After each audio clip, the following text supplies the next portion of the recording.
Hey everyone, thanks for listening to Faith in Capital. This is an hour and a half conversation with the Magnificast on a book by the Christians for National Liberation. So I'm going to keep these upfront notes real short. First of all, if you want to support the show, you can do so at patreon.com/faithincapital. Every dollar, every contribution really helps me and Chris from picking up extra shifts. All right, personally, I make $18,000 in the United States after healthcare and taxes throughout the year. So I'm really trying to concentrate all my time into doing mass work, mass study, and minimalizing having to pick up extra shifts, even though my boss pays me shit wages. So again, your contribution helps this content reach new ears, and it really helps me keep from having to pick up an extra 12, 13-hour shift. The link for Patreon is in the show notes. Next, I started a new separate podcast called Mass Struggle, so there will no longer be any more bonus content for Faith in Capital. And the main reason is that I came to an understanding through criticism and self-criticism that I have got to keep politics, we have got to keep politics in command as we develop our struggle here. And is it more lucrative? Is it more helpful financially? Of course not, no. But more people will access revolutionary theory, and I'm going to really be pushing actual organizing over on that podcast. Again, Mass Struggle. You can find it on Instagram and Twitter at Mass Struggle Pod, or link will also be in the show notes. I'll put that there. And all of the bonus content that I've been doing on revolutionary communism and revolutionary Marxism will be found there now. And finally, today we're talking with the Magnificast. Everybody knows that podcast. Matt and Dean, cool people. We're going to discuss a book produced by the Christians for National Liberation, who are presently in a real protracted people's war. And the Christians for National Liberation is part of their National Democratic Front of the Philippines. It's one of the arms of the three magic weapons. You know, you have the party, you have the New People's Army, and you have the Democratic Front. And the Christians for National Liberation is one of 18 underground organizations. It's a religious organization committed to the liberation of the Filipino people from U.S. imperialism and bureaucrat capitalism and semi-feudalism. And yes, I'm really excited to spotlight this work. You can also find this book, which is 500 pages, but I'd really, really recommend getting this book on your shelf. You can find this book in the show notes. And with that said, hope you all enjoy my conversation with Matt and Dean from the Magnificast.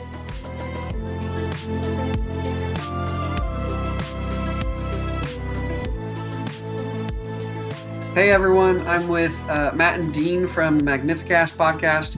And Chris, my co-host, wanted to be here tonight, but had to move some work shifts around. Really excited, though. We're going to discuss a book that was just released by Foreign Language Press called A Commentary on the Compendium of the Social Doctrine of the Church. And this is a very special book. It was written by the Christians for National Liberation.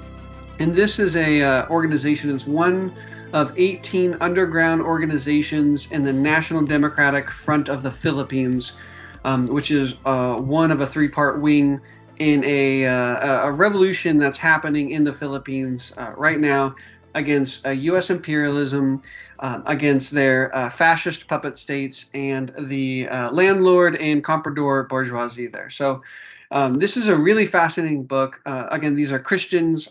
These are Marxist-Leninist Maoists in particular, and they are engaging a Catholic theological authoritative book, and they're engaging the social doctrine both as Christians and as communists, and wrestling with like what the Compendium says and how it can speak to the real, like, objective material living conditions and lives of the people in the Philippines. So yeah, I think it's a really interesting and fascinating book. It's very up the Faith in Capital and Magnificast alley. So, and it's also been like a year, I think, since you all, Matt, Dean, and I, we've done anything together. So I'm really excited to kind of hang out with you all tonight and discuss this book. Yeah, same. Mm-hmm. Yeah, it's good to be back with you, Chase, in particular. It's been fun to see what's going on at Faith and Capital, and especially this is a good excuse. I think Matt and I got this book, we didn't know what to do with it, and here you were being like, let's do this thing with it. So thanks for that opportunity, forcing us to actually read it. Cool, yeah. It's a massive book. It's 500 pages for anyone who wants to pick it up at Foreign Language Press. But yeah, 500 pages is a lot. But I really, really find each of the parts or the chapters really interesting. And yeah, let's see where the conversation goes tonight. So we want to do 3 things tonight. We're going to start off by just generally riffing on really what we perceive this book is trying to do or say.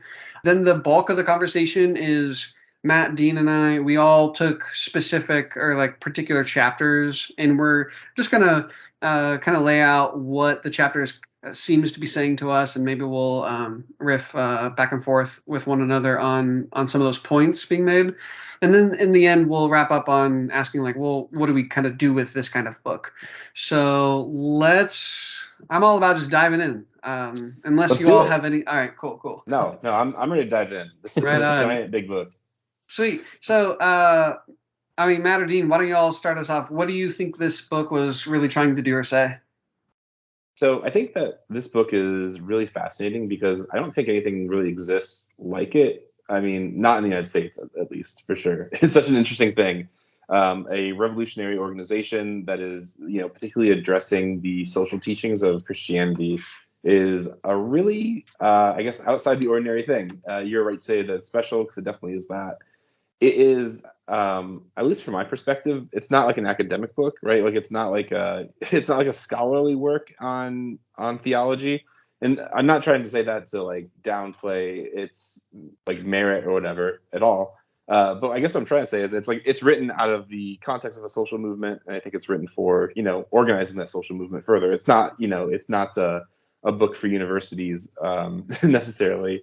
So I think that's really fascinating. But it is just kind of explaining the ways that at least the CNL thinks that the Catholic social teaching is both right or creates like an opening for revolutionary action, and also the many ways that it is wrong in the way that steers people in the wrong direction of the Catholic social teaching.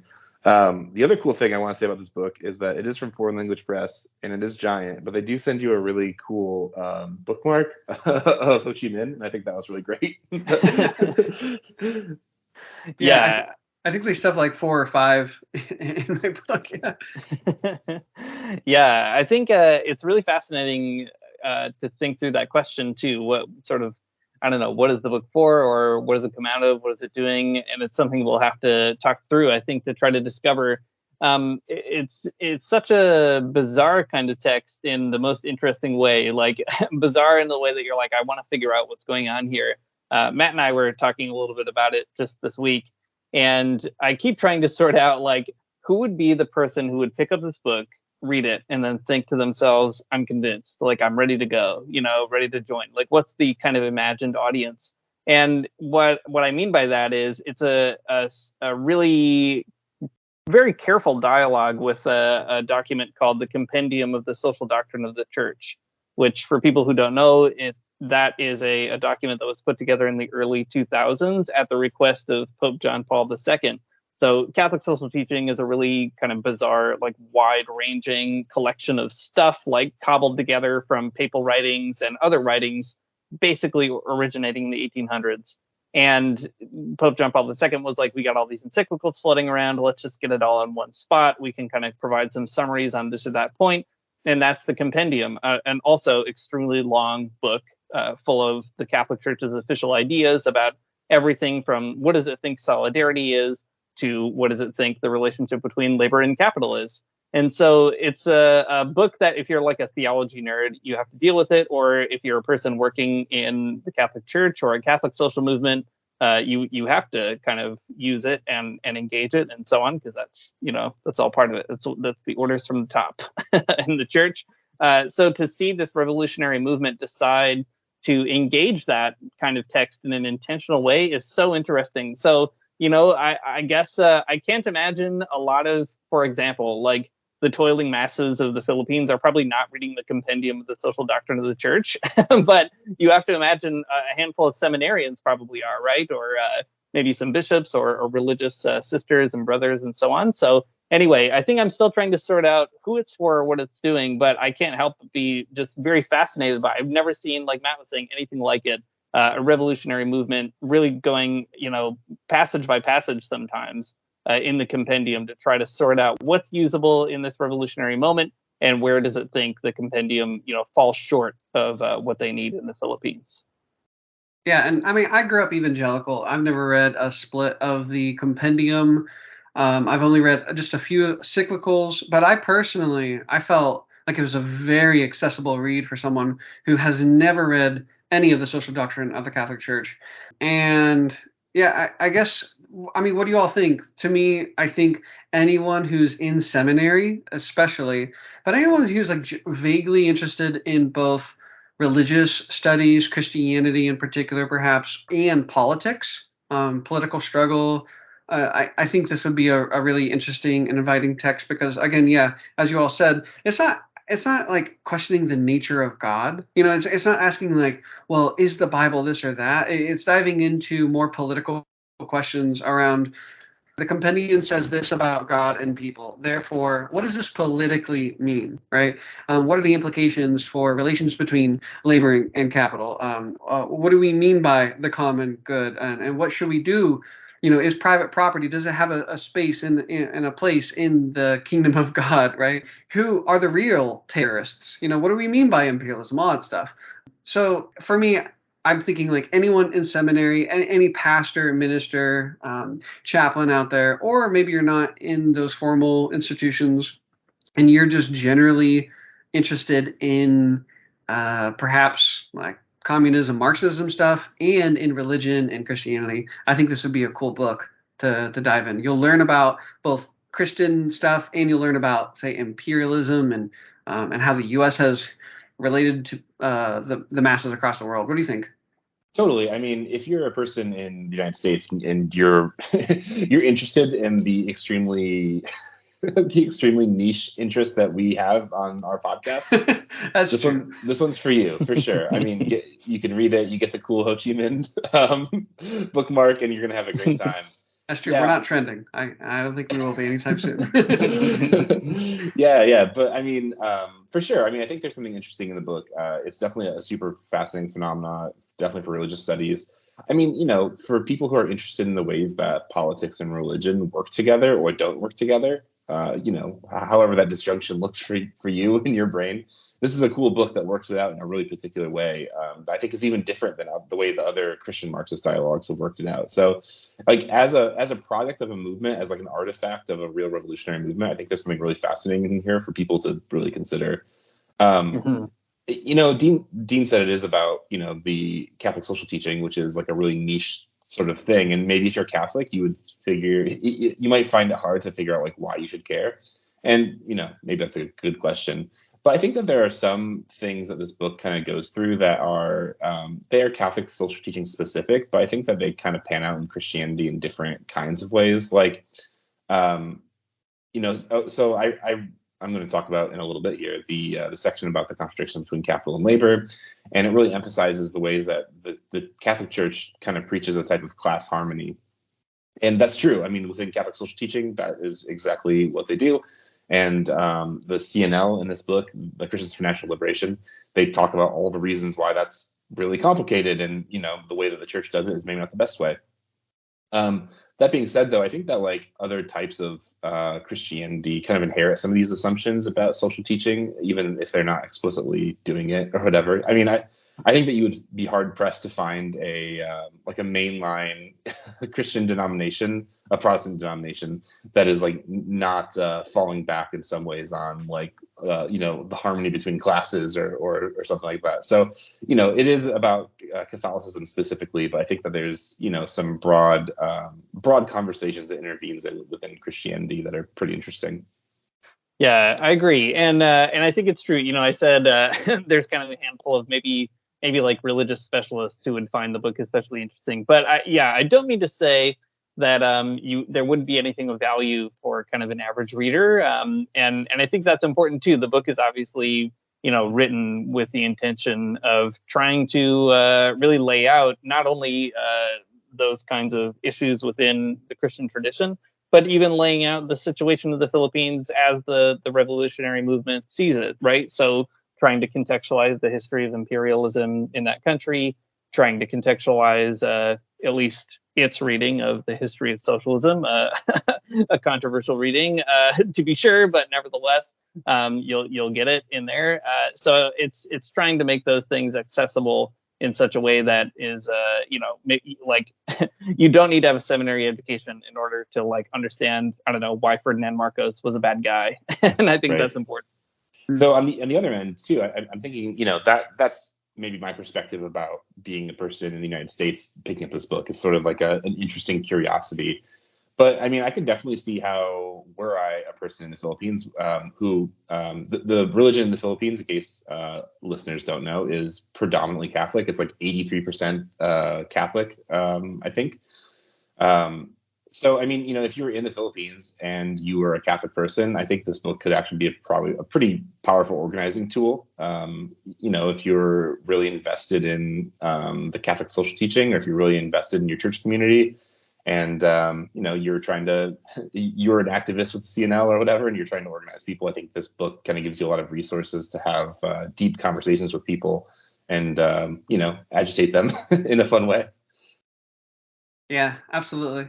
So I guess before we move on to our 3 different chapters that we'll all kind of explicate a little bit, I just want to also throw out, Dean and Matt mentioned how the book is engaging the Catholic social doctrine, kind of pulling it out and saying this is what the Christians for National Liberation think they get right, this is what they think it gets wrong.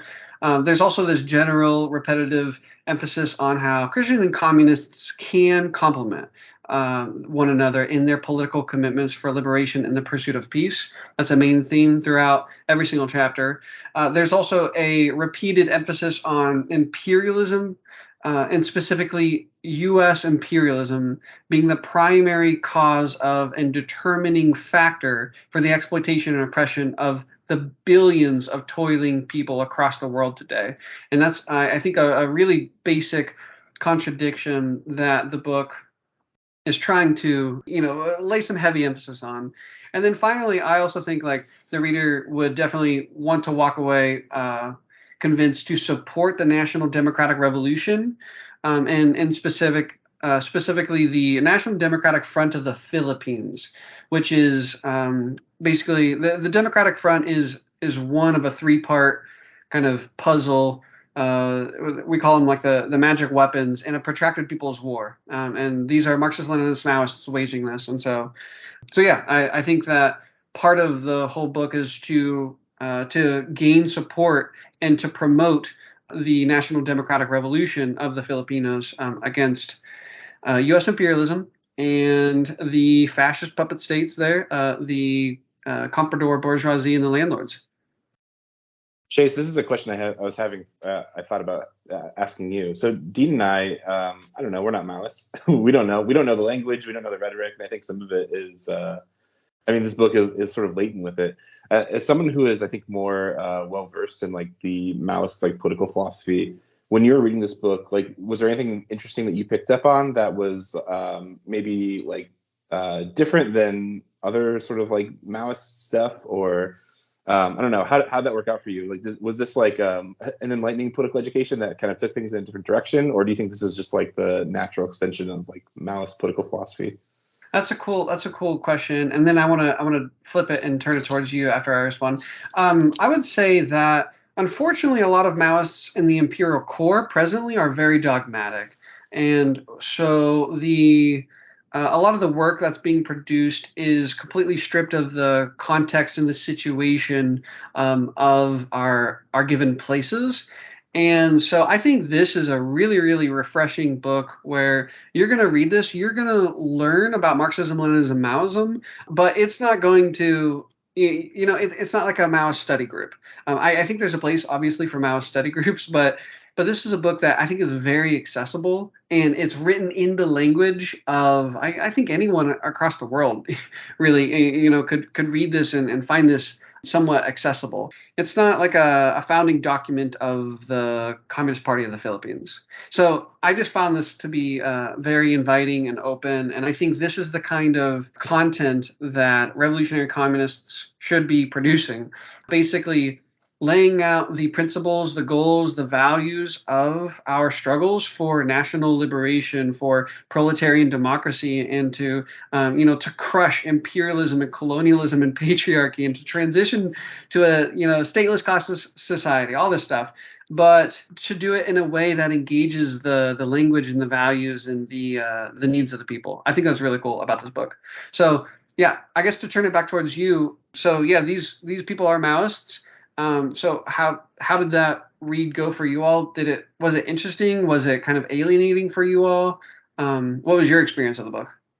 No, I don't think alienating. I mean, Dean and we've been kind of like wading into kind of learning about the CNL and the NDF and the struggle in the Philippines. So I think it was kind of what I was expecting.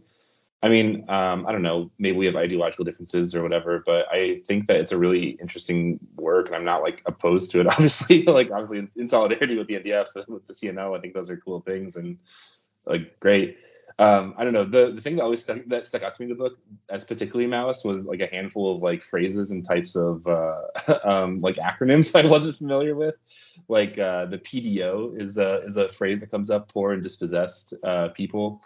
And there's another one that was like AOM about which one does that one mean? Arouse, organize, mobilize. Yeah. Yeah, that's right. Yeah, just a handful of like sort of Marxist-Leninist Maoist shorthands that I wasn't quite prepared for, but they explain them in really interesting ways, especially the AOM, which I'll get to in my piece maybe in a bit. But yeah, Dean, what do you think?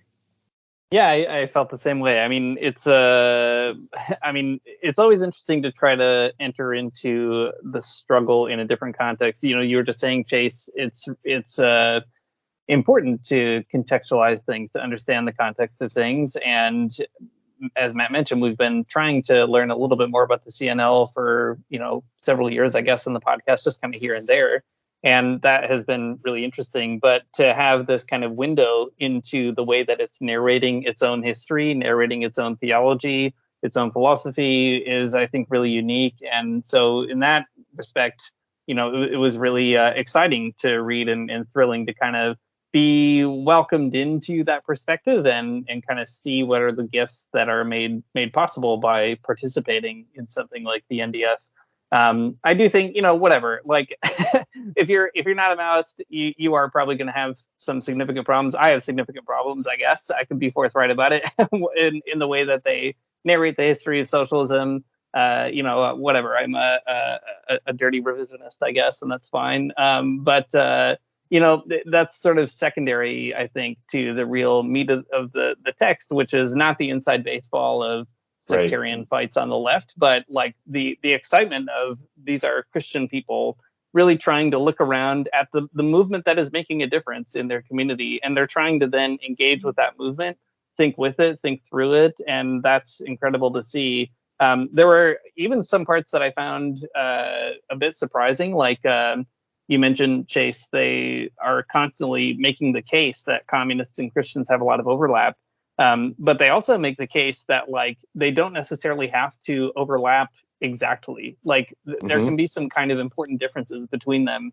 And I guess I don't know why, but I was just sort of surprised to see them emphasize that and encourage too that there's this kind of recognition of distance, and yet at the same time such a strong argument for participating nevertheless, and really trying to parse that out. So yeah, some differences here and there, but ultimately it's exciting just to sort of see this Christian way of engaging, what people are actually doing on the ground to resist a fascist state in the Philippines. Yeah, and that's a very materialist approach to organizing, I think, too, right? To say, no, there are significant differences, perhaps ideologically or objectively within a society, and yet we have a common and collective interest, right? We have a common and collective, at least in word, stated goal. And so therefore, what do we mean by this goal? How can we actually achieve this goal? Let's unite. Yeah, and that's also maybe a really neat approach. Matt and I were also just sort of thinking through this book together earlier in the week, and just before we got on the call, and talking about its similarities and differences to other experiments in Christian Marxist dialogue. And maybe we can talk more about them later, but just by way of a quick example, so this book is a dialogue, it's a commentary, they say, on the Compendium of the Social Doctrine of the Church. But it's a commentary that is kind of both with and against the compendium. Like sometimes it's trying to see where it opens things up, and then it's also intentionally combative. And that approach is actually quite different in some ways than what you got in like liberation theology in Latin America, where people are really bending over backwards to kind of make themselves, I don't know, it's not a cynical exercise of saying trust us, we're on your side, the Vatican, but it's a real kind of genuine attempt to say, we're not causing a division here. We're not creating sort of explicit arguments against the Vatican. There are a handful of liberation theologians who do, but on the whole, it's a more of a conciliatory kind of left-wing movement. But here, the CNL is like finding its own kind of voice and a bit of a spine, I guess, and saying, we're just going to say, we think you're absolutely wrong. And here's why and how. And that was also a really fascinating thing to read throughout the text. Sweet, yeah. So do we want to go ahead and dive into our 3 chapters that we kind of picked out? Let's do it. I think that puts me first. I read the second chapter here, which is titled On Poverty, Inequality, and What Can Be Done, or the second part, I guess. And as I just was saying, it's a really interesting dialogue with the compendium. It's trying to sort through what does the Compendium of the Social Doctrine of the Church think about these issues, poverty and equality, and how does it propose to deal with them? So it does, I think, a really good job of laying out in good faith what the church has to say about it. And it also does a good job trying to, again, kind of mark the distance between what the church thinks and maybe what the CNL thinks strategically. And maybe the thing that stuck out to me the most is, even though it does have sometimes this combative spirit, it's never mean-spirited for the most part. It's kind of like the church says it wants to overcome, hatred between the classes or something like that. It wants to overcome inequality. It wants a world without poverty and so on. And the CNL says, great, we want that too. But the church is sort of unable to deliver on that promise because it mistakes the fundamental issues at play, the fundamental material conditions that create poverty and inequality. And they go into great detail trying to explain exactly why that is, with constant reference to the specific situation in the Philippines. And the book is extremely timely. I mean, they're not trying to write, a book that you could read in 50 years and have it be as relevant then. Like, they're talking about COVID, right? They're talking about the elections this year in 2022. They're really drawing people into the present reality of the Philippines, and they're testing in some ways the Compendium of the Social Doctrine of the Church in its ability to address that reality on the ground. So some things I really appreciated, maybe specifically, is they often will go out of their way to point out like where the church says something very interesting, or where even a church official has said something very interesting. So, for example, they'll talk about, the strategies that are proposed in the compendium, which are usually drawn from papal encyclicals. So, for example, just to give some summary of the causes of poverty they mention. So they summarize it as sort of 4 things. First of all, there's a cooperation and understanding and collaboration among individual political communities would allow countries to work together. So that would be one way of kind of overcoming that structural issue of poverty. The second is the elimination of economic, financial, and social mechanisms and structures of sin. The third is building other forms of cooperation that have to do with access to the international market. And then the fourth is the implementation of the right to development based on a handful of principles. So they explain a little bit about what that is. So they're trying to lay out, here's what the church thinks is the strategy. But they present what they think is kind of their perspective, where they say Christian realism would consider that all the above recommendations and the church's principles for the resolution of global poverty and underdevelopment of the third world countries cannot be implemented and never achieved under the auspices of monopoly capitalism and the dominance of imperialism, particularly U.S. imperialism in the global capitalist economy and politics. And they go on to say that it's only if there's a commitment to socialism across the world that these kinds of things can really be solved. So I think, maybe to summarize sort of the gist of the part that they're dealing with, they're trying to sort of think with the church as far as they can, to think with the compendium as far as they can, and then also to point out what they see as the contradictions in the compendium. And, they put a proposal forward and they leave it to the reader to decide whether or not that's convincing. But I do think what impressed me most is on poverty and inequality, they're taking the time to allow the church to have its voice, and then they're, creating a bit of a space for a dialogue. I think that's a really good way of putting it, though, that it does kind of create that space for dialogue. It is a really, I think, intellectually honest way to do it as well, that they are just kind of like very straightforwardly kind of putting out the tensions and, thinking with the church as far as they can, and then recognizing when they, can't go any farther. I think it's pretty neat. That section was particularly cool. It's been actually a hot second since I read it, since I got the book, but I remember kind of liking it. It was cool.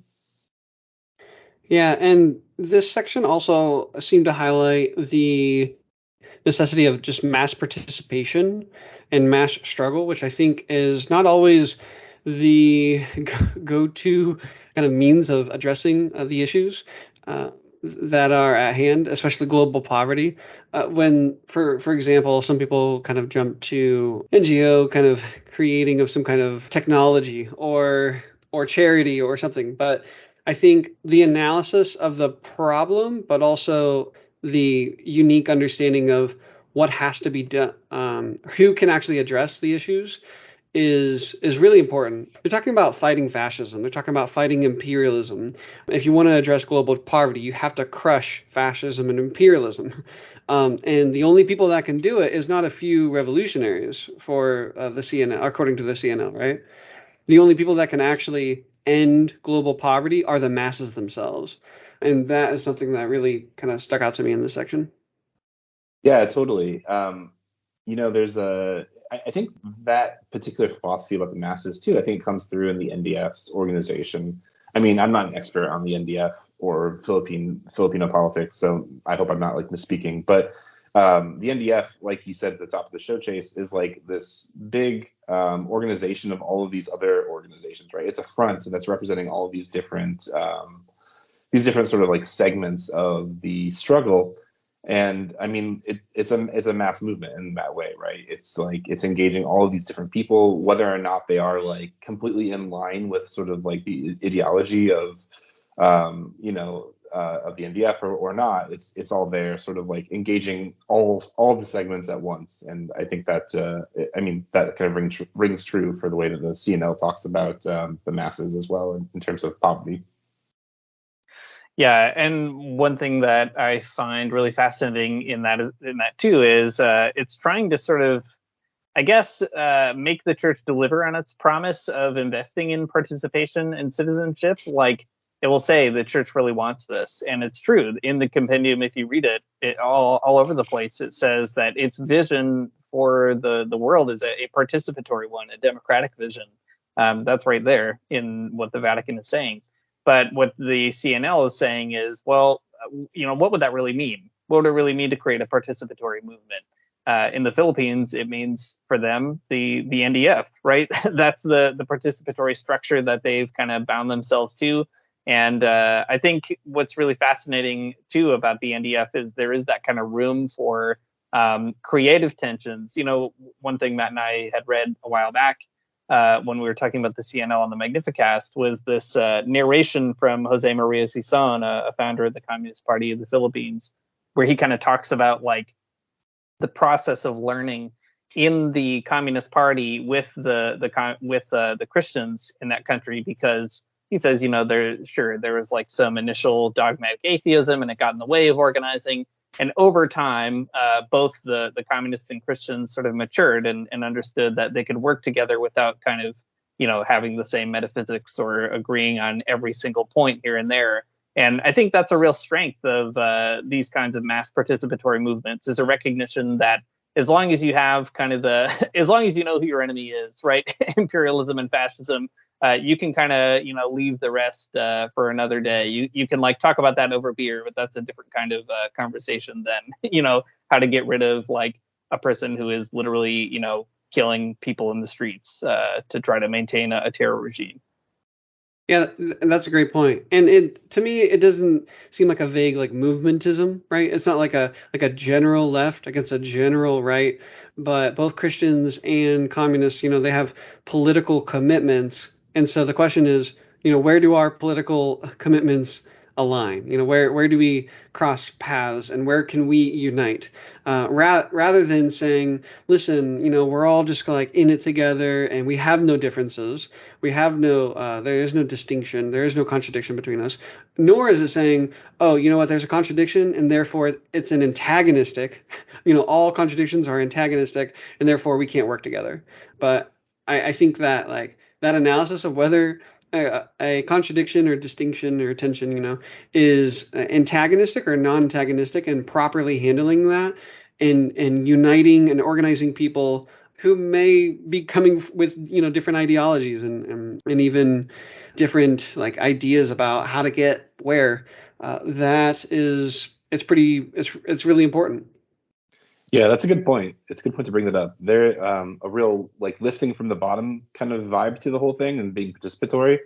But also, like you said, it's kind of it is sort of a respecter of differences in a way that I don't know, the left in the United States, for example, does not know how to be. Yeah. When it comes to those issues, though, of poverty and inequality, maybe the core part of this section that'll stick with me is just that attention to materialism. I mean, just to keep it basic, right? That like the church says inequality and poverty are kind of the result of bad attitudes or like people not getting along. And if everybody could learn to cooperate, if we just sort of told everybody to be nicer on an international level, then all the countries that are underdeveloped, they would be able to have access to development through, market participation that's authentic and so on and so forth. And I think it's important to sort of challenge that idea from reality, trying to say, is that really how things work? Is that really the cause of inequality and poverty? Is it realistic to say if we just sort of converted everybody's hearts and minds, it would all pan out? And what the CNL is doing is not just saying, well, that's pie in the sky stuff. They're trying to lay out what are the real causes of inequality and poverty. And for them, they go into really great detail about like the specific reason that the Philippines as a country is impoverished. Like they talk about the history of imperialism. They'll give you all kinds of stats about how money gets sucked out of that country and so on. And so they're trying to say, look, there are other things at play here, right? And you have to sort of attack that question. So maybe that's the sort of the summation of the section is they're trying to sort of put a materialist explanation as a counter or an alternative to what you could say is a more idealist sort of perspective on the part of the church when it comes to structural poverty and inequality. I mean, the church knows that these are structural things. It's something I love about Catholicism. It does recognize that there are structural material roots to these kinds of sins, structural sins, but it just can't. It doesn't quite sort of get there in a detailed way. In the way that the CNL wants them to. And I think it's interesting how they kind of parse it out. Dean, go ahead. Oh, I was just going to say, that'll actually come up later on, too. There's a section in my chapter where they, and one of the parts of the compendium says, like, structures and systems. But one of the things that the CNL will push is, like, well, what structure? What system? You have to name imperialism. Mm-hmm. And who is the imperial power of the world? The United States. And so it really is, it's just saying that they're, or I like on some of the parts where it says the compendium is really encouraging this really like great idea. It just needs to be pushed to be a little more specific, more concrete, more material. Yeah. Mm-hmm. Well, this is all a great segue into my section for sure. So I covered the 5th chapter. It's called On the Contradiction Between Capital and Labor and How It Could Be Resolved. A great chapter title. Something I'm actually extremely interested in as a person. I am a labor activist, and I think that unions are good, and that the contradiction between capital and labor should be resolved on the side of labor. Just gonna say my biases up front here.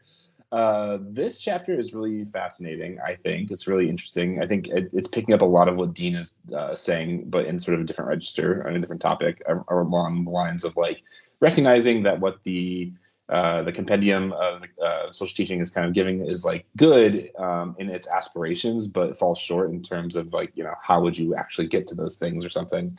So largely, I think if you're familiar at all with the Christian Marxist dialogue, and if you're listening to our podcasts, or the podcast in our cinematic universe, you probably know a little bit about it. The things I'm going to say probably aren't much of a surprise here, but the big idea of the chapter is to explain the ways that Catholic social teaching deals with the contradiction between capital and labor, and how the CNL provides corrections to the way that Catholic social teaching goes about resolving that contradiction, poorly, I guess. So let's see. There's this phrase I keep saying, and maybe I should go ahead and define my terms. What's the contradiction between capital and labor anyways? Everyone's always asking. They're coming up to me on the street. They're asking these questions. Basically, this means that it's the recognition that class war exists in one way or the other, right? Capital is always trying to wring every last bit of productive value from workers, whereas workers are always trying to unify to get one over on capital, right? That's the tension. So there are these two sides of the equation here. It's really important to note too, though, that those two sides are not equal in their social power or political power. If you have a big labor movement, you might have more power on the workers' side than not. But I mean, capital, the capitalist class, or however that works out. I mean, the breakdown in the Philippines is really particular, right? Like the comprador class, the national bourgeoisie, it's all kind of there. And maybe Chase can enlighten us on some of the Maoist stuff about that later. But the point is that like capitalists are usually in almost every kind of struggle, like, more organized than the workers, because the whole system of capitalism is designed to keep workers disorganized, right? That's the whole idea. If workers can organize, then the contradiction becomes resolved on the side of the workers. So this is like a fundamental tension within class analysis for Marxists, right? This contradiction between capital and workers, and recognizing that, because the Catholic Church, like Dean said, does recognize those systemic problems. Various popes and other sort of church officials have offered approaches to deal with that conflict that's inherent within the capitalist system. So broadly speaking, different papal encyclicals explain that rather than resolving the tension through socialism, which actually they warn against, don't do that, says the Catholic Church. The church should advocate for a type of harmony between classes that's based in solidarity and charity. And on its face, those are ideas that sound kind of nice. I like solidarity, I like charity, great Christian virtues, 10 out of 10. But the way that those actually work out on the ground are quite complicated. And when, in practice, do they really resolve the contradiction of capital? And the answer is no, they don't. Or if they do, it resolves them on the side of capitalists, not on the workers, right? So it resolves the tension between capital and labor in a way that's great for capitalists, but poor for workers. So the CNL argues that there's room within the Christian tradition to resolve in terms of socialism, were Christians in the Catholic Church, or just in general, willing to kind of go that direction. So from here, I guess I'm just going to lay out a few quotes, maybe to walk through the beats of the argument. I mean, the chapter is quite long. I'm probably not going to get to every nuance, but I'm going to give you some great overviews on what's going on here. So if you're going to talk about labor and capital from the vantage point of Catholic social teaching, there's one papal encyclical you got to know about, and it's called Rerum Novarum, or On New Things. It was written in 1891, and let's see, Catholic social teaching, crazy about this one. They love it. So the CNL notes this about Rerum Novarum. Rerum Novarum excludes socialism as a remedy to social ills and expounds with precision and Rerum Novarum excludes socialism as a remedy to social ills and expounds with precision and in contemporary terms the Catholic doctrine on work, the right to property, the principle of collaboration instead of class struggle as the fundamental means for social change, the rights of the weak, the dignity of the poor, and the obligations of the rich, the perfecting of justice through charity, and the right to form professional associations. So Rerum Novarum is an interesting text insofar as it does say something really fascinating about the contradiction between labor and capital. It has a lot of nice ideas, but the problem is that the serious social problems that it identifies can't just magically be solved by cooperation between all forces, right? I guess that's kind of like the thesis that this whole chapter hinges on here from the perspective of the CNL. I mean, the tension is really clear, right? The only way to really resolve the contradiction of capital and labor is systemically. That's it. But Catholic social teaching affirms that it can be addressed through some like moral teachings and quote appropriate solutions. And that's a complicated thing to suggest because you can't magic your way through class struggle.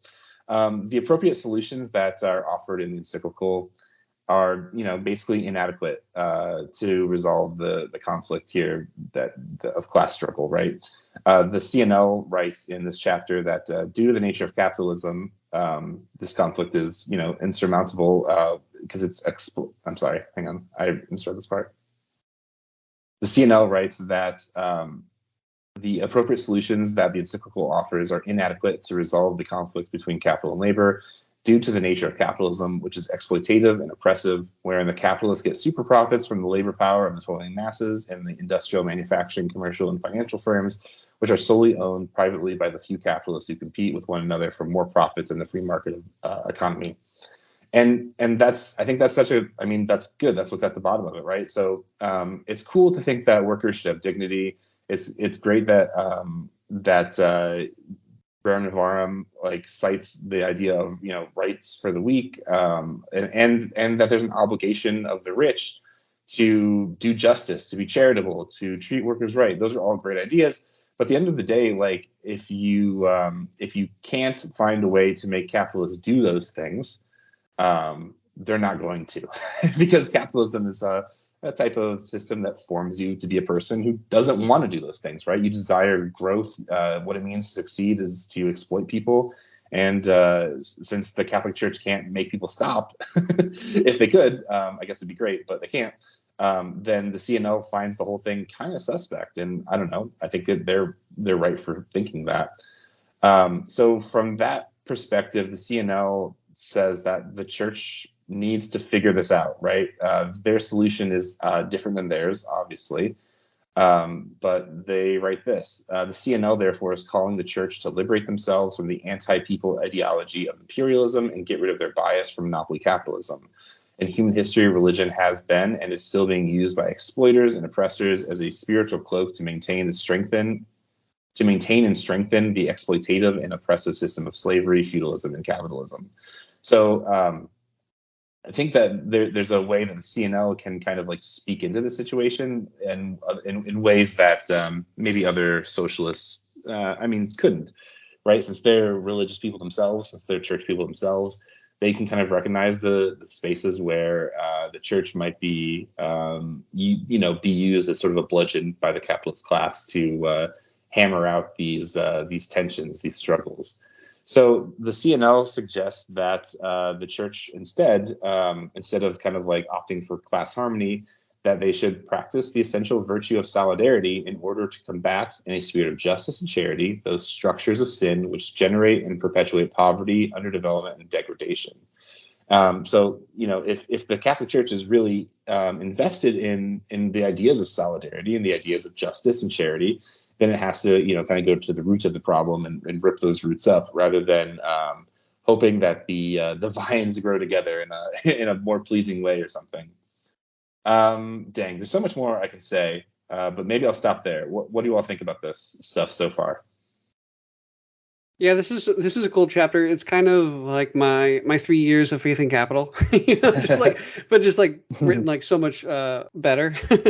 I think the fundamental thing here is it's really pushing at how religion, every religious person, institution, organization, community, no one's apolitical. Everyone has a political ideology, a political philosophy, a lens for analyzing what the problem is and then also what the solution is. And so the compendium is, first of all, it's naming certain problems with particular language, right? Rich and poor, poverty and abundance. And it's also deeply influenced by, whether it acknowledges it or not, by Marxism.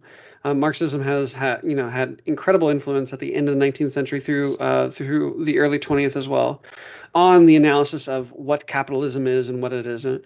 But it sounds like the compendium is suggesting these analyses of what the problems are and then also these solutions.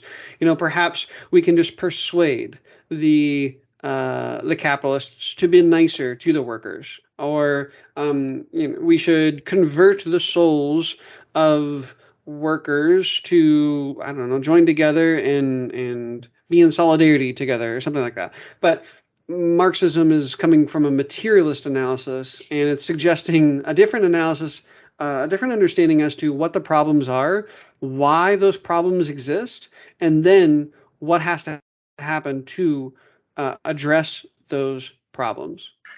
To be fair, I mean, so first of all, JC, I think you're on the right track. To be fair, though, I guess I should say too that the Catholic Church is not, I guess, completely naive in the way these things work out. Like, I don't know, it's not unusual in some of these like more social encyclicals to find, talk about like unions and the right for workers to organize and that kind of thing too. So it's not like the Catholic Church is completely naive about class conflict, but it's also not looking to overcome that contradiction through socialism. So there's sort of a way that they aren't completely, I guess, idealistic in the sense that they do recognize that like working people should organize or something. So there's like an opening, I think, in this way of thinking about labor, but maybe it just doesn't go far enough. Yeah, I think too that is important to recognize. The Catholic social teaching tradition is complicated. Yeah. And as I said, it's like a hodgepodge of stuff. Like, the popes themselves don't always agree on things. And so it's a tradition cobbled together from a handful of popes with different priorities, different styles or emphases. But it is important to note that by the time you do get to the compendium, there's very, very clear kind of language that labor always has priority over capital, for example. That's like an official piece of Catholic social teaching that is important. And there's an assumption that capital nevertheless has a lot of power over labor, and so there's a recognition of contradictions within capitalism.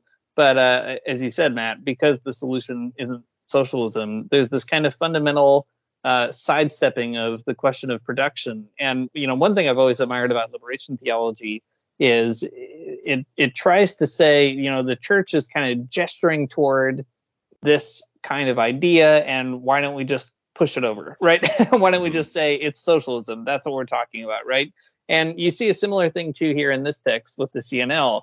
It's the church is gesturing toward these things. It understands that the relationship between capital and labor is a complicated one. It knows that alienated work is real. Like I mentioned earlier, what I love about the Catholic tradition is it does have this kind of way of recognizing these things. And by the time you get to someone like Pope Francis, who gets a lot of positive praise in this book in particular, in Francis's most recent encyclical Fratelli Tutti, he outright names neoliberalism as a specific thing that he opposes, thinks we should all oppose, and so on, right? So like, there's something to that in the church, but nevertheless, what you don't get in Fratelli Tutti is an argument that says, and therefore we need socialism, right? So it's the CNL is trying to say you're almost there, but we have to sort of embed that in a bigger sort of view of the economic issues, and I think that's an instructive opening for dialogue, if nothing else, right? Even for the unconvinced Christian, it's an important thing to think about because it is pointing to some real tensions in that hodgepodge of Catholic social teaching. Yeah, and to be fair too, I think that like okay, let me say this. The chapter is very long. The chapter is very long, and it cites a lot of different encyclicals, and it gets into the weeds with some of them. So I think that like I guess I feel like I am like almost like presenting like an overly simplistic view of or like a frictionless view of the way that Catholic social teaching envisions the contradiction between labor and capital. And I think that I don't mean to do that, but inevitably, I guess that's what happens when you only have a few minutes to talk about something. But like you said, Dean, it's a hodgepodge of different things. There's a lot of sort of different roiling movements within Catholicism, let alone Catholic social teaching, that deals with some of those problems. But yeah, I mean, by and large, though, the church is not saying let's just be socialists. It's not doing that. So that and lies the tension with CNL, obviously.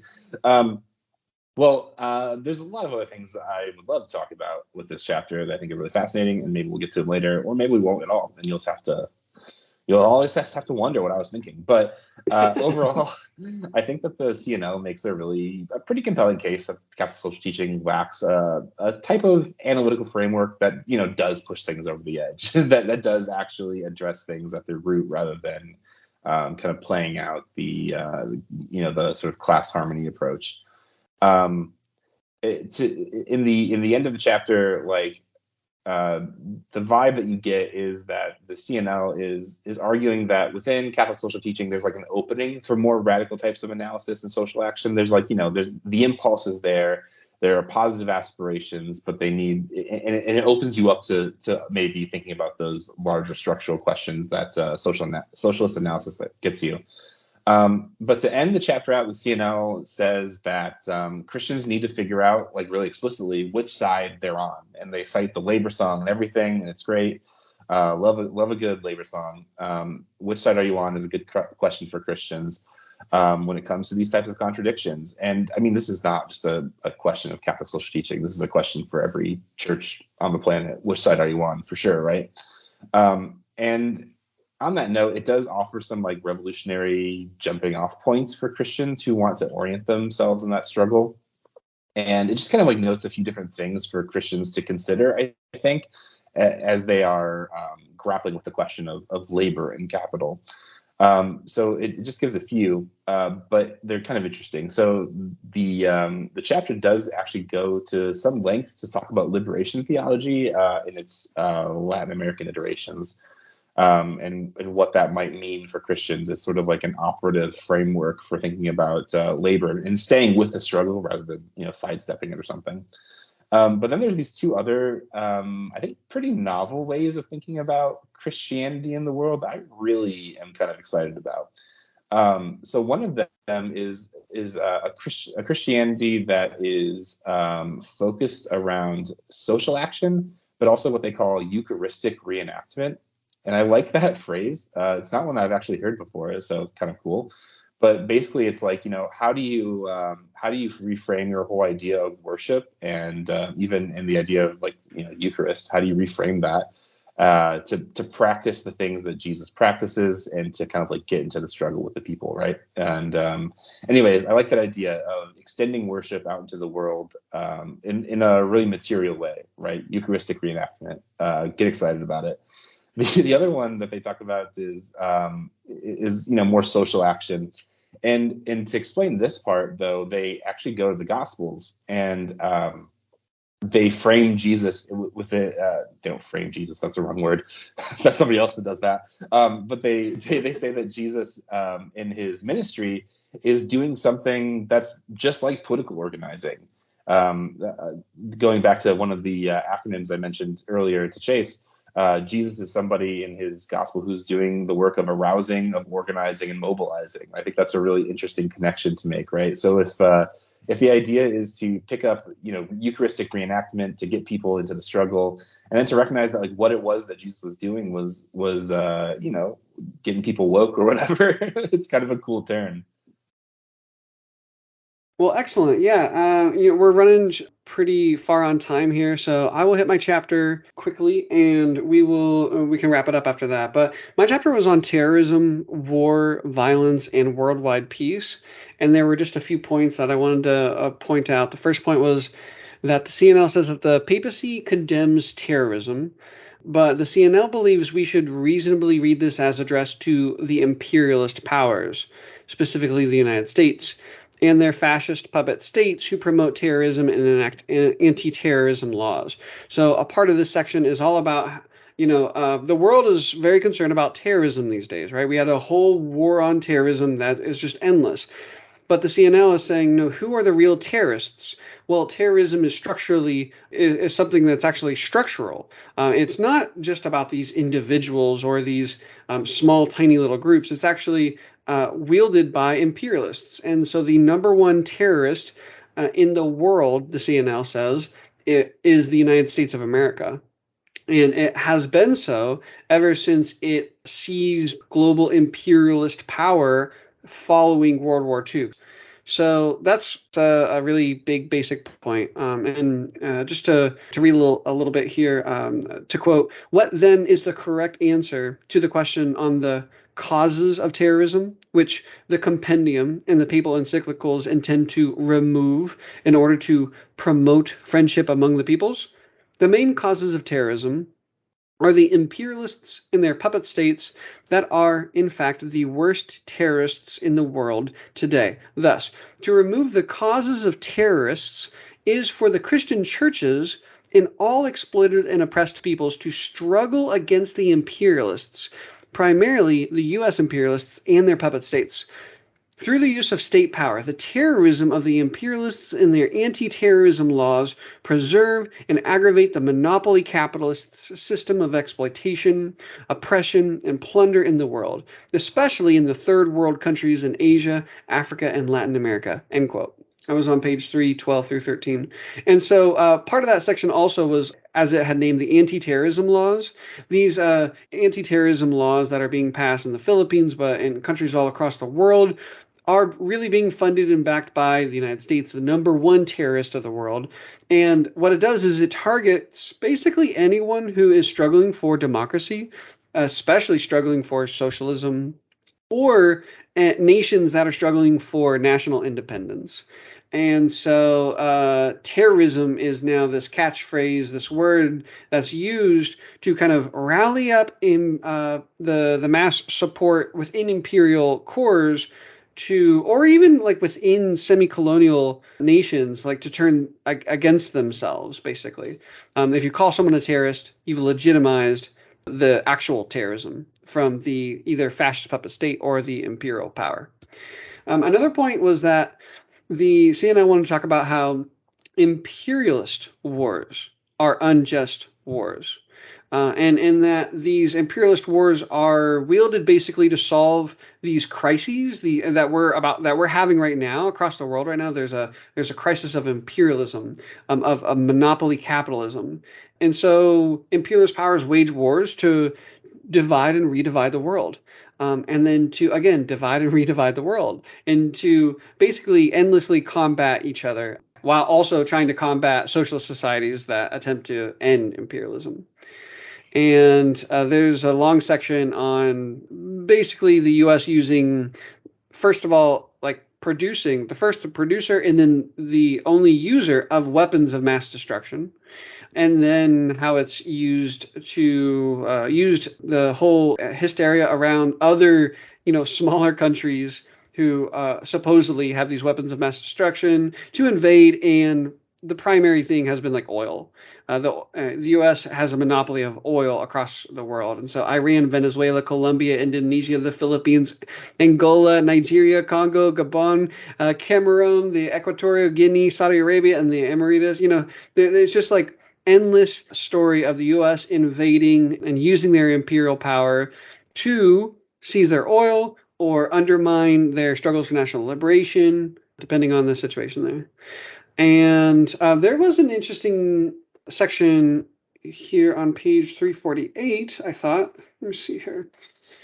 That reads this. By now, Christian churches all over the world ought to have realized that the imperialist wars of aggression and military interventions are morally unjust and reactionary.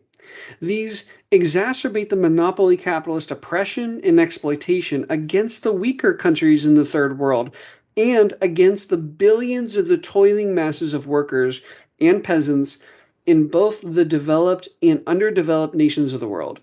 Consequently, Christians and their churches' leaders have to accede that pacifism only promotes imperialism and war, and to deny or obfuscate the aggressive nature of imperialism and the corresponding need for revolution against monopoly capitalism is to condone imperialist wars of aggression and the terrorist acts of puppet states. CNL asserts, therefore, that the aggressive acts of imperialism and the exploitative and oppressive system of monopoly capitalism should precisely serve as the basic reasons for all Christians and the church's leaders throughout the world to put forward the global call. No more war, no more imperialism. Reject war and end imperialism. This means that war can only be eliminated when imperialism, the source and root cause of war and terrorism, is finally ended. End quote. So that's them pretty, going pretty hard on if you want to solve this issue, you're going to have to end imperialism. Two more points real quick is basically they engage these what they call five strict conditions. And Dean and Matt, you all may know of this. I was unfamiliar, but 5 strict conditions set by the church to legitimize and justify basically armed struggle or resistance. Is that something that y'all are familiar with? I don't know if it put exactly in that way. I mean, maybe it is, but I get the impression they're sort of just summarizing maybe some of the conversations that often happen around just war theory and so on. There are a number of conditions, but they kind of it depends on who you ask. They get summarized in different ways throughout the history of the church, and then you kind of have to decide which part to sort of freeze. But yeah, it's I'm not sure if the church puts it in that language these days or not. I would just have to confess some ignorance there. Okay, well, apparently there are, we'll just assume that, at least for the CNL, they're reading 5 strict conditions set by the church that rationalize and legitimize counter-armed struggle, self-defense of the people against violence. And the really interesting part of this section right here differentiates unjust violence and just violence. And I think this is a really important conversation. I mean, just for anyone living, the masses of us living in the world today, but specifically for Christians, it's a hard conversation. Christianity has taught us that all violence is the same. Violence is violence. There's no differentiation. But the CNL goes really hard on this section saying, no, there's a difference. There's a clear difference between unjust violence of imperialism or the fascist states, and then the just armed struggle, the just armed self-defense of the masses. So, I mean, the point here is just to say that there's a difference. One's unjust and reactionary, the other is just and revolutionary, and that the just and revolutionary armed struggle of the masses of the Filipinos fits perfectly into the 5 strict conditions, which I'm not going to go into just for time's sake. And then finally, just want to wrap it up. One of the final points of this section was on how both Christians and communists are committed to the establishment of world peace, and that is a basic point of unity that Christian communities and communists should be able to unite around: the actual struggle for the establishment of world peace. Man, there's so much going on there, and yeah, it's super fascinating. When you were talking about the, like the systems, like the ways that imperialism and terrorism kind of go together, especially from the perspective of like the United States, it makes me think of this phrase I hear like in reporting quite often, like that the United States participates in an international like rules-based society or something like that. Like what the United States does is fundamentally rules-based, and other countries that the United States sanctions or whatever, they try to sort of transgress those rules. And I always am struck about how like of an insidious way that is to kind of frame things as like a rules-based global order, because like Venezuela or like Cuba or whatever, the United States imposes extremely brutal sanctions that like decimates the entire country. And like, so when they talk about rules-based order, I mean, what they're talking about are, regimes of imperialism that are structured to punish a country's people rather than, I don't know, like politically or something. But it's just I don't know. Maybe I'm not. I think that the framing the United States as like a huge terrorist superpower or something is like a really provocative way to put it. And I mean, I think there's something to be said about that. But I guess it's just like, to me, it seems even like worse than terrorism or something, right? It's a global rules-based order that fundamentally like disadvantages some countries simply because the United States makes the rules or something, right? So it ends up looking like terrorism on the ground, and I don't know. It's just such an egregious way that violence is done to other people for very dumb reasons. Yeah, I mean the rhetoric around the terrorism charge against the U.S. is interesting. I agree with you, Matt. I mean, it's interesting because the U.S. narrates itself in these weird ways that kind of obscures how it stacks the deck, and then it enforces the way that deck is stacked to make sure that it doesn't get shuffled or whatever. I don't know. The metaphor is falling apart here, but I think it's interesting too because you see similar rhetoric in Latin America, where, for example, like the United States will designate Cuba as like a country that is a funder of terrorism or a supporter of terrorism. And they're part of the axis of evil, even. Yeah, exactly. The axis of evil, exactly. But the Cuban response rhetorically from the state is always to say, well, the United States is the one that is literally training right-wing death squads across Latin America. So like if anybody is literally exporting terrorism, it's the United States. And I think it's true that we can understand the U.S. as a regime that is violently enforcing a system of exploitation, as Chase was talking about just a moment ago.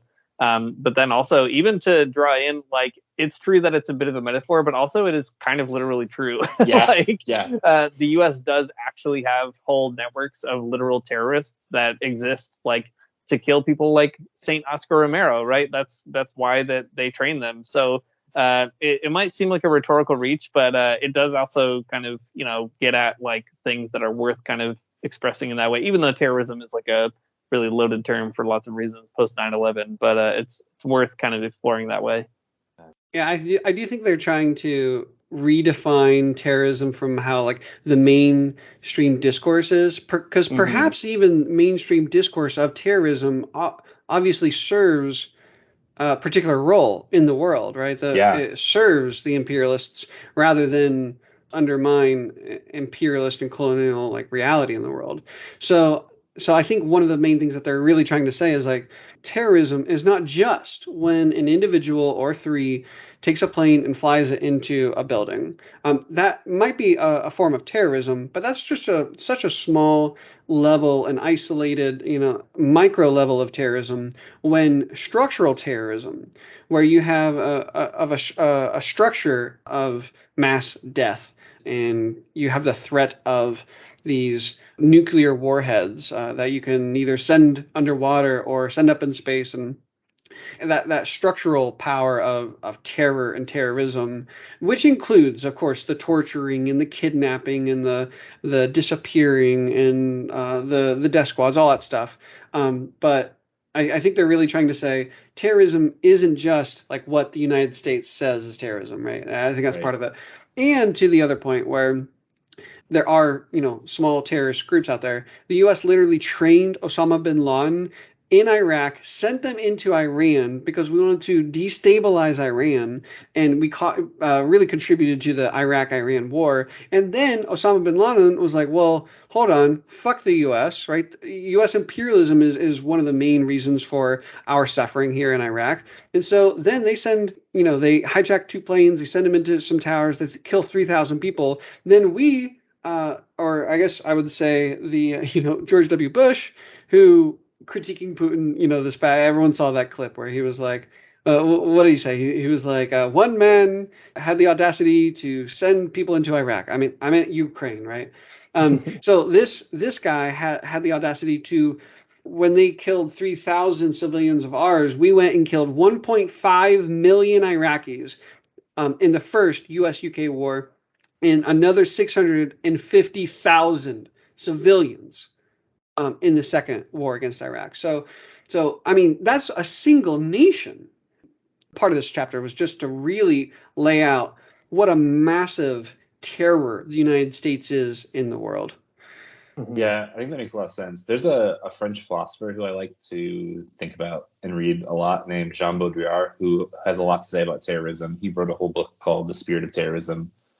It's a short book, so don't get too excited about it. But there's this sense, there's this kind of point he makes a few different places about even, like you said a minute ago, Chase, about nuclear war as a type of terrorism. You know, it's like this thing that's supposed to be, nuclear war is, by the existence of nuclear warheads, right, that different countries have them and so on, right, that different countries have nuclear warheads, that there is an arsenal, is supposed to sort of prohibit the use of them through the idea of deterrence, right? No one's going to launch a nuclear weapon at somebody else because it would create this whole cascade of other people launching nuclear weapons at them, right? So there's this way that Jean Baudrillard talks about it, though, where that actually just creates a whole a mindset of terrorism, right? Like terror doesn't have to. Terror is using violence to enforce a certain type of behavior, and even through the existence of different nuclear warheads in all these different places, it's doing just that, right? Just like psychologically, people know that like you're always kind of living in fear of one country going rogue or whatever. So yeah, I don't know. Expanding the idea of terrorism is maybe worth considering as a rhetorical term, but also just as a helpful description.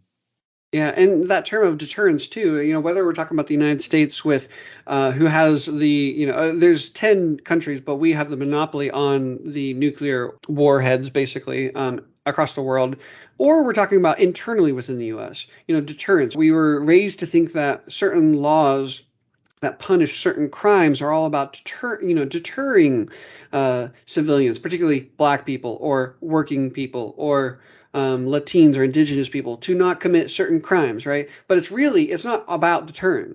The U.S. kind of monopolization of nuclear weapons is not about deterring violence. It's about being in control, about dominating. And the same thing could be said internally within the U.S. With all of our laws that are said to be about deterring crime, when really they're about punishing and reproducing colonial rule over black bodies, indigenous bodies, working masses.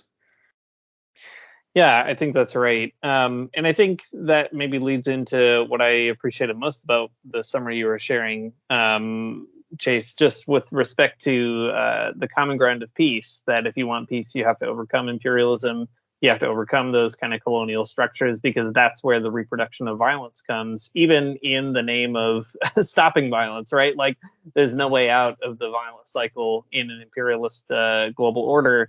And that ground of peace always being the moment where Christians and Marxists or other people get together and shake hands, I think that is really the key. I mean, the Catholic Church itself kind of found a voice, I think, for peace in the 20th century, and it tied that voice also to ideas of development. Some of those ideas are complicated, but the intuition is there. The intuition is that if you want peace, you have to sort of think through development, or there's an encyclical Popularum Progressio that says development is a new name for peace.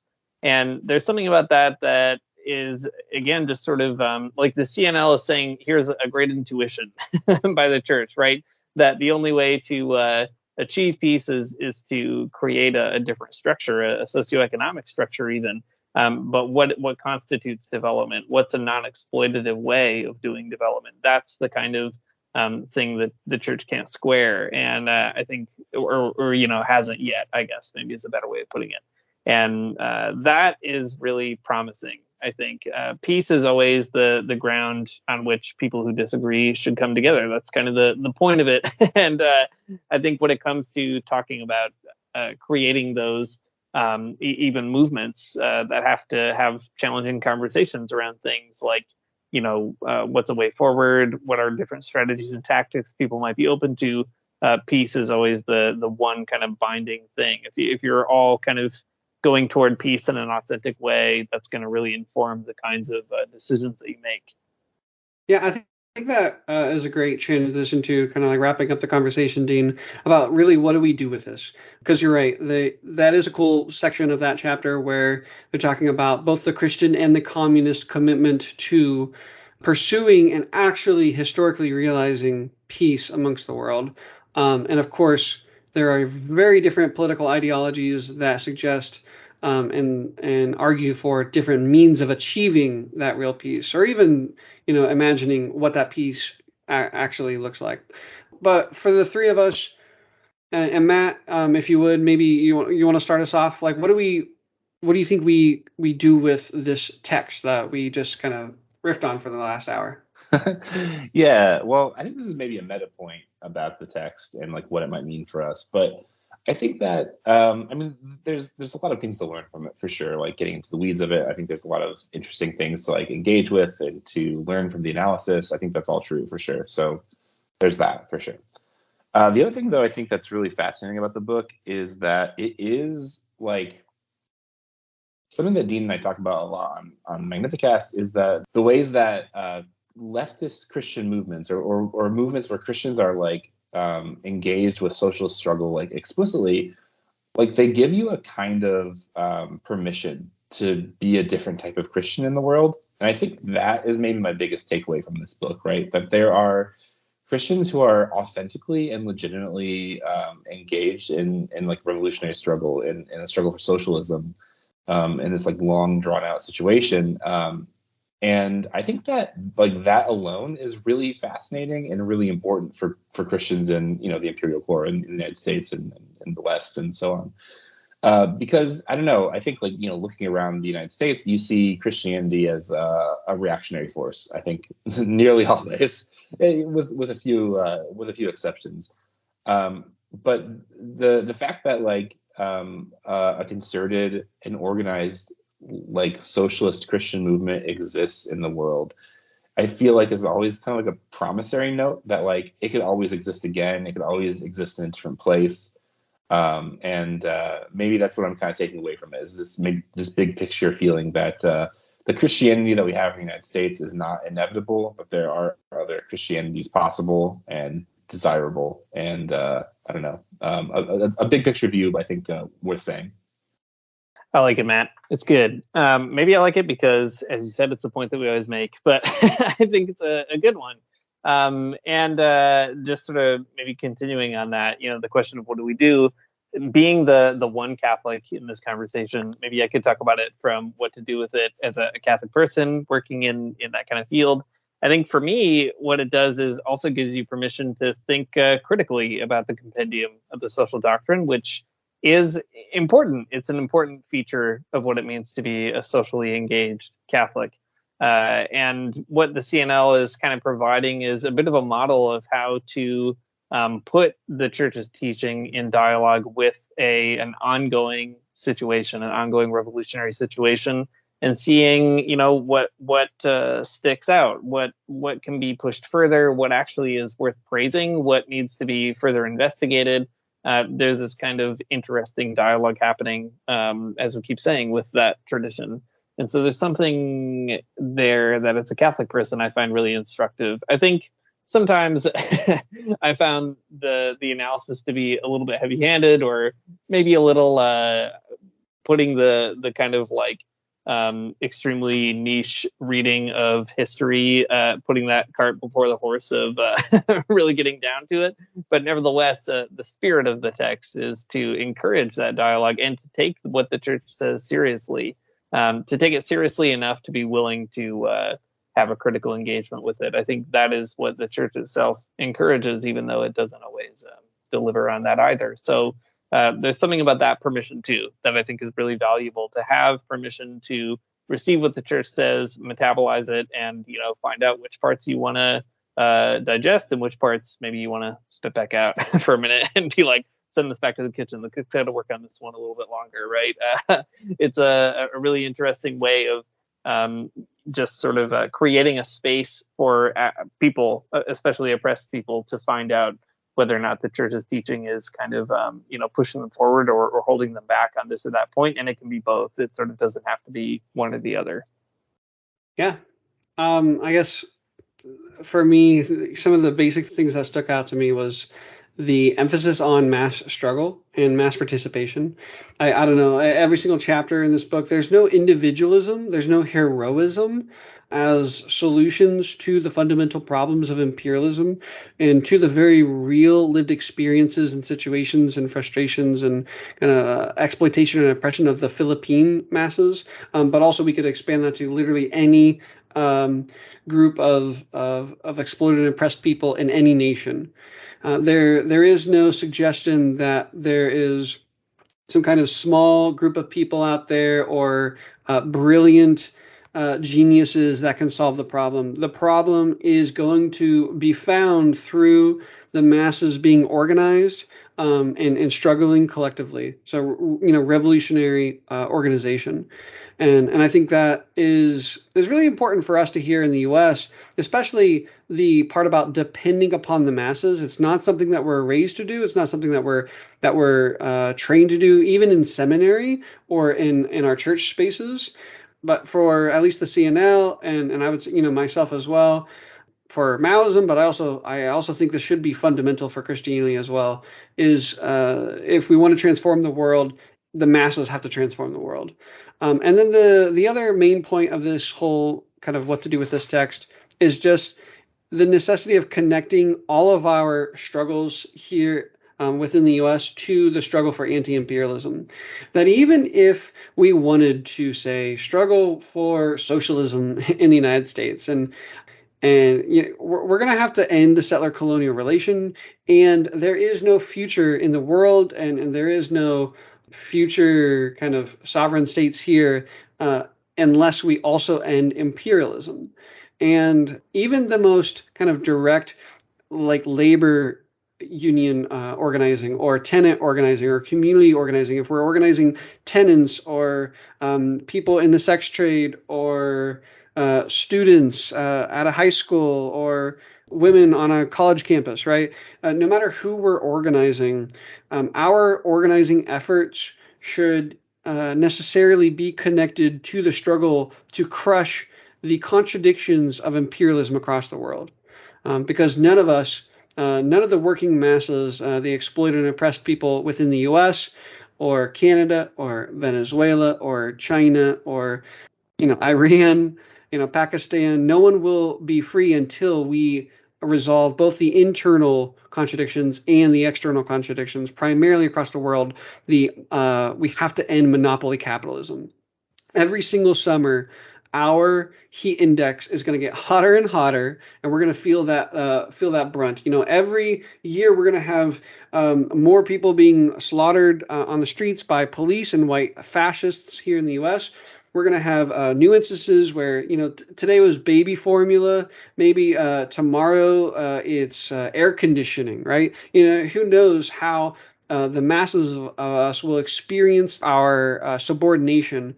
But I think for me, one of the main takeaways, again, is to connect our local, our particular struggles, and eventually our national and our proletarian struggle here in the U.S.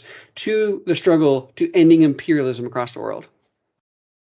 Yeah, I like that, Jason. Maybe that's a particular piece to bring out at the end, right? Like, in so many ways, reading this book is kind of a challenge if you are not in the Philippines. Like, it's making reference to all kinds of historical people and situations that you just have no way of knowing about unless you go read a bunch of Wikipedia about it or something, right? We don't have the context necessarily to enter into it in the same way that a person who is formed in that country would.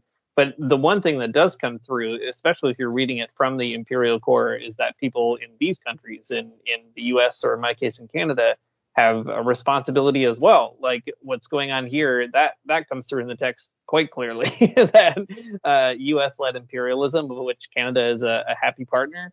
All those kinds of activities are things that we have to organize against in the imperial core. And we can't we can't hang our hopes on the CNL to fix that problem for us either, right? And we can't hang our hopes on any other popular movement or state or whatever in the global South to kind of sort that out. That's organizing we have to do here. So I appreciate you bringing that out, especially at the end, because I think when I was reading it, I was struggling to be like, what is, this book is not written for me, so what do I do with it? But I think I was wrong to read it that way. I think it is written for me in that way, right? It's written for me insofar as like it's the articulation of what's happening on the underside of the exploitative relationship that make my life possible, and it's important to kind of hear it that way, maybe. Y'all want to have the last word? Sure. Yeah. I mean, I think, first of all, thanks, Chase, for pressuring us into buying this book and talking to you about it on the podcast. Really appreciate it. That's great. Yeah, super fun. But yeah, maybe what if we close it out by just doing one kind of thing that we'll take away from the chapters that we read or something? Maybe that's a way of bringing it full circle.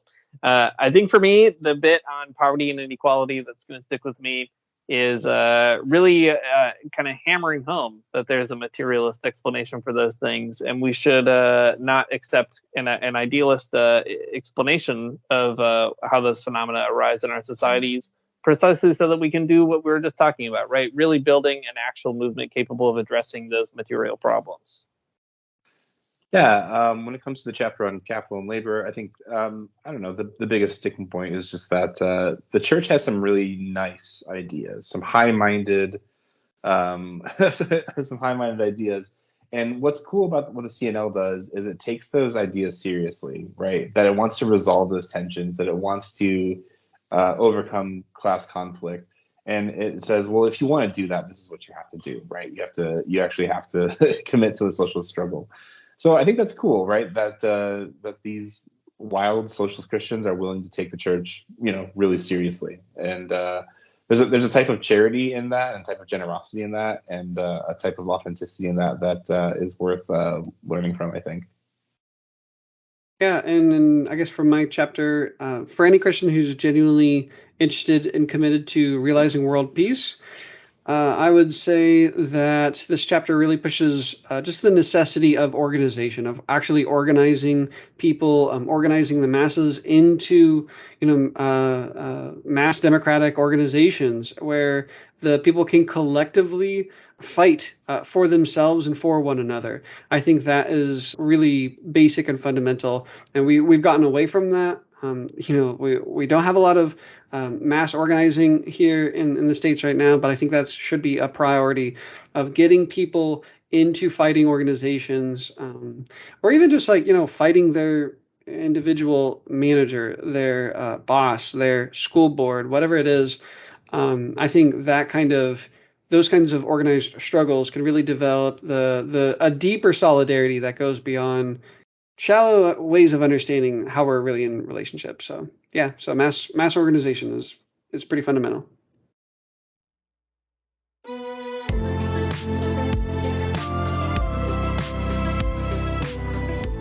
And I think we'll wrap it up there. All right, so this is a commentary on the Compendium of the Social Doctrine of the Church by Christians for National Liberation. We will link the book by Foreign Language Press in the show notes. It's a 500-page whopper, and we hope you check it out. Matt and Dean, thanks for hanging out tonight, dude. Yeah, thanks for having us on.